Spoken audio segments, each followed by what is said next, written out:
Do you ever break promises? Maybe you say you'll help your mom with dinner, but then you get distracted by a video game. Or maybe you promise your friend you won't tell anyone their favorite singer is secretly their dad. What happens when we break our promises? Sometimes nothing. Other times, there are consequences. Consequences? Like missing your favorite TV show because you have to stay in tonight. Or consequences like an angry mob of supernatural creatures chasing you through the woods. Oops. In the German city of Hamelin, a bunch of people broke a promise to a strange man in a colorful coat, and they learned the hard way that you should probably keep your promises. Once upon a time, in the small town of Hamelin, something very strange happened. The town, usually peaceful and full of laughter, was suddenly overrun by rats. Big rats, small rats, fast rats, rats everywhere. They chewed through food, climbed into beds, and even danced on rooftops at night. The people of Hamelin were desperate and didn't know what to do. Some blamed the old woman who lived on the hill, saying she must be feeding them or protecting them with magic. But no one dared to go ask her. One day,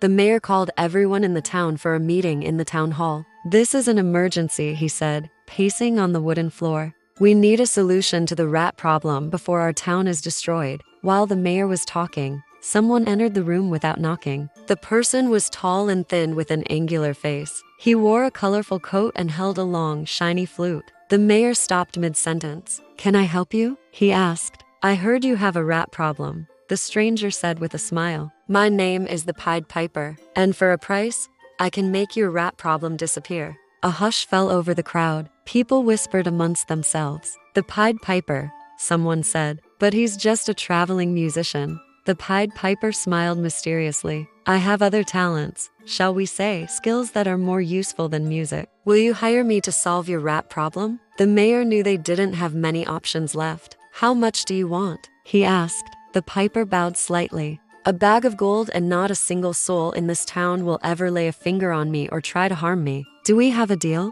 The mayor didn't like the sound of those last words, but he was desperate. "You have a deal," he said. The Pied Piper put down his flute and picked up a small bag. Then he put his flute to his lips and played a single note. It was clear, high and sweet like birdsong. In a moment, dozens of rats appeared from underneath the floorboards, walls, and furniture. They came out slowly at first, then ran after the piper in a long line. He walked through the front door and the rats followed close behind. The people of Hamelin gasped, watching from the windows as the piper and rats left town. He walked past houses, gardens, and shops, down cobblestone streets and over the old stone bridge. On the other side of the river, he stopped and turned around. "Come on, my furry friends," he called. "It's almost time for a swim." The rats squealed and raced down the embankment toward the water. One by one, they jumped into the river and disappeared. The people of Hamelin cheered and clapped. The Pied Piper took a bow. "Your performance was amazing," someone shouted. "Thank you," he replied. "Now I believe it's time for you to pay me." He walked back toward town. As soon as he crossed the bridge, however, the townspeople began to argue. "He played a song," said the mayor. "That's hardly worth a bag of gold." The piper's smile faded and his eyes narrowed. "A promise is a promise," he said calmly. The mayor shook his head. "Promises can be broken," he said, "if both sides agree." The piper stepped closer, his tone dangerously quiet. "Did I agree to those terms?" The townspeople shook their heads. "No, only you did," someone said. The piper sighed. He raised his flute and played a different tune. It was light and playful like the wind on a spring day. From every house, the children of Hamelin came out, drawn by the sound. There was a girl with pigtails skipping rope with a boy wearing a red cap. A baby in a carriage waved his rattle as another child danced with a wooden sword. They followed the piper through the streets, laughing and skipping. The Pied Piper walked slower now, making sure all the children could follow him.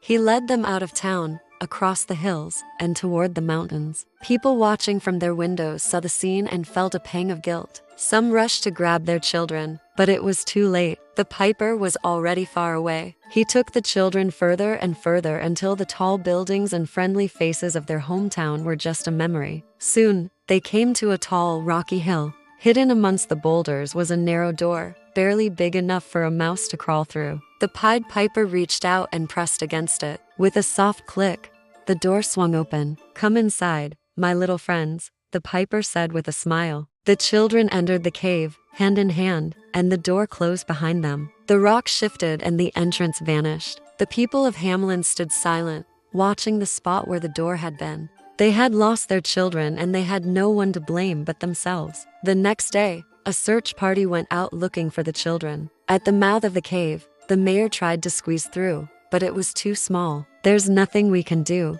he said sadly. "They're gone." As the sun set, however, a lone figure emerged from the cave. It was a boy. He was barefoot and his clothes were torn. He walked slowly, leaning heavily on the mayor for support. "What happened to me?" he asked. "Where are the others?" The mayor knelt down to the boy's level. "Everyone's gone," he said gently. "They're not coming back." The boy looked around in confusion. "I remember going through the door with the Pied Piper," he said. "But when I woke up, I was alone. Where are we?" "You're in the same place you've always been," the mayor said, pointing behind him. "Here in the hills." The boy stood up and looked around. Suddenly, his face lit up. "The marble room," he cried, and ran toward the cave. The mayor watched as the boy entered and the rocks shifted, revealing the hidden door. The boy never returned, but sometimes at night, the people of Hamelin could hear the sound of children's laughter echoing from the hills. And that's why the people of Hamelin always kept their promises from that day on. Do you ever break your promises? Maybe you say you'll help your mom with dinner, but then you get distracted by a video game. Or maybe you promise your friend you won't tell anyone their favorite singer is secretly their dad. We often don't think about the consequences of breaking a promise. But like the people of Hamelin, we may learn a valuable lesson when we do. Breaking a promise can hurt others. It can also cause us to lose important things. But when we keep our promises, we build trust with others. We show them that we're honest and reliable. And isn't that the kind of person we all want to be? Have you ever broken a promise? How did you feel afterwards? Tell us in the comments below. And for more stories like these, don't forget to like and subscribe.